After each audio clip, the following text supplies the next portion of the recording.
Trumpi e uli tempin edhe të akuzave edhe disa pranoj një takim. Pra Trumpi u kthye në këtë delgata, po Trumpi unë mendoj që do të fitoj kohë proprio publik. Se sondazhet nuk e kanë dhënë mirë në lidhje me këtë. Trumpi nuk ka Trumpi deri tash po humbet kohë, nuk është se po fiton kohë, domethënë. Por mendoj ajo simbolikisht është një mesazh për presidentin Putin. Okej. Pra, tashmë ai sapo doli nga takimi u deklaru që Zelenski është për një plan. Putin deklaroi më një herë që do bëhet 3 ditë ampushim. Po, edhe ai dha një mesazh, po domethënë u ndikoi ky takim. Unë mendoj që ndikoi. Është lojë nevash. Pastaj mund të jetë një fillim, ajo mund të jetë një fillim dhe mund të vazhdojë ai. Pra, unë them që bombardimet vazhdojnë. Një problem i madh është këtu që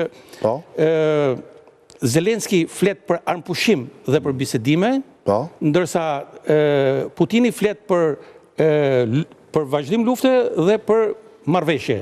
Pra nuk e përmend armpushimin fare. Bile ka një shprehje të fortë ose djetë presidenti Trump që thot Putin do të pushojë së bombarduari dhe negociuari njëkohësisht.